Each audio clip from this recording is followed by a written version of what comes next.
39 weeks, 37 weeks pregnant, can literally have this baby anytime. Still no response from the housing system. We've been told that until we have the baby, we don't qualify for any assistance. Basically, I have called everyone, even on you guys, on public media, social media, asking that you call aldermen, law enforcement. This is unlawful. I've been raped in the street and left to die. Law enforcement has ignored me and never followed up. My apartment has been robbed numerous times. I've been stolen. I've been robbed for thousands of dollars that was stolen out of my apartment while I was asleep.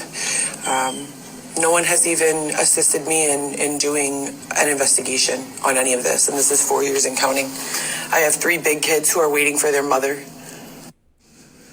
Now, on top of that,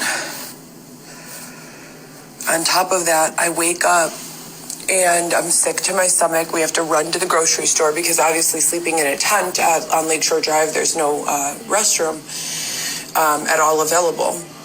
No area hospital. We've gone to every single hospital from Northwestern to Rush to St. Joseph's, everywhere. No one gives you anything other than a piece of paper with resources that do not exist.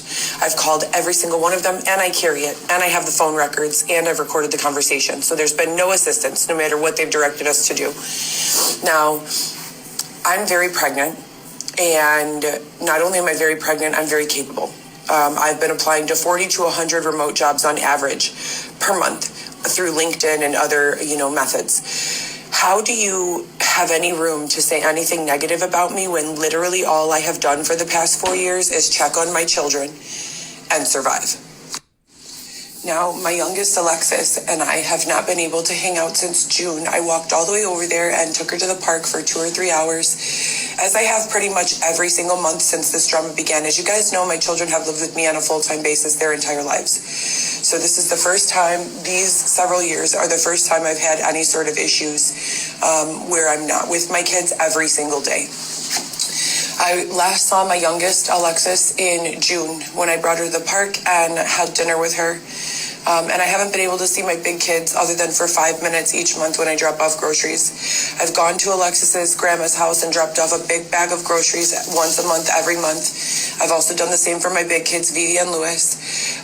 There is nothing, no answer that makes sense here. And when you're asking me as a 30-something-year-old woman to make sense of it, and I cannot, how do you expect that my children can? Obviously, they cannot. So not only is this confusing and terrifying, this is highly... And then just for the record, I have no criminal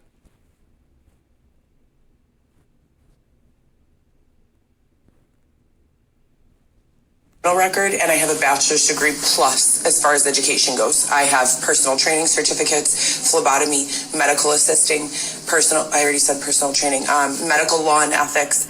So there is nothing about these last several years from a perspective of law enforcement, healthcare, or personal. None of this makes sense. All of this is highly, highly, highly illegal and abusive.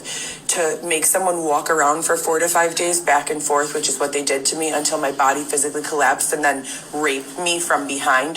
To have multiple people say that my sponsors are sending a hotel room and no strings attached, and then we get to the hotel room and check in and I'm raped from behind. None of that is lawful. But law enforcement won't do anything about it. I have all of the reports I filled out. I have the reports for Marcy's Law. I have the reports for being sexually assaulted. I have recordings of the calls. I've even gone public on that one Heather GEE Instagram account. No